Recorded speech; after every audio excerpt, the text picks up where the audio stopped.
My name is Jacob Porco, and today I'm going to tell you how electric cars work.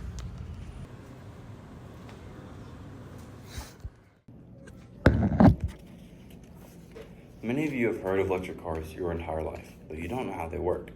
Now, this is very important to know because the manufacturing and sales of electric cars has been skyrocketing, and also some states are even going to require their residents to only drive electric cars by certain years in the future.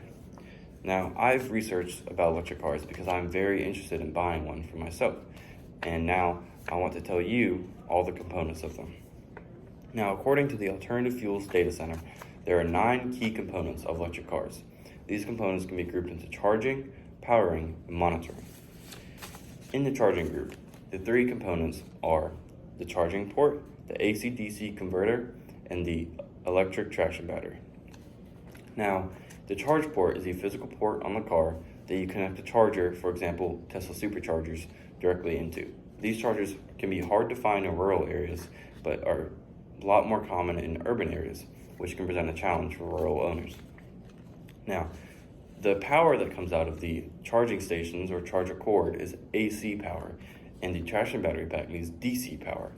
Now, what this means, according to Matsusada.com, the site of a well-established electric company, is AC is alternating current. And what that means is the flow of electricity in the current switches periodically from time to time.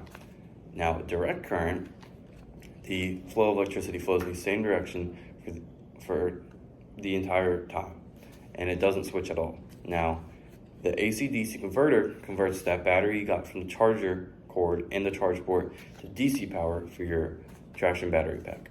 Now, the traction battery pack, think of that as the main source of energy in the car.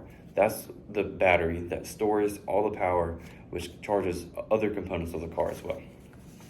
Now that the traction battery is charged, we can move on to the next group, which is powering. Now, there are 3 components: the electric traction motor, the auxiliary battery, and the DC-DC converter. Now, the traction motor, the electric traction motor, is directly powered by the traction battery, and it is the part that provides the power to the wheels and the horsepower and the torque, and paired with the transmission moves the car when you step on the gas. Now, there's also the auxiliary battery. This powers the car accessories.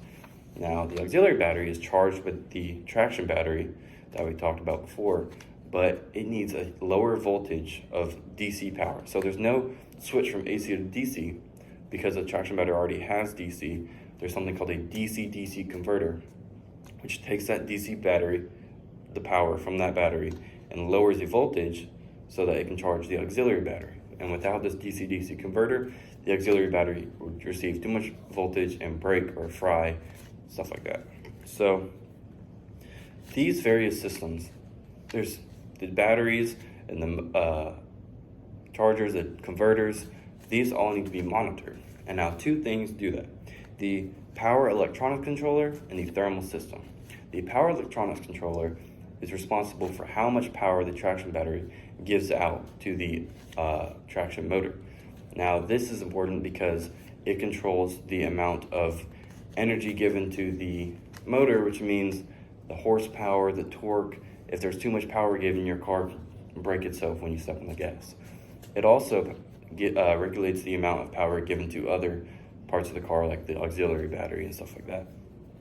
The thermal system is pretty simple. The thermal system just makes sure all the components are at the optimal temperature, and if they get too high, it'll cool it off.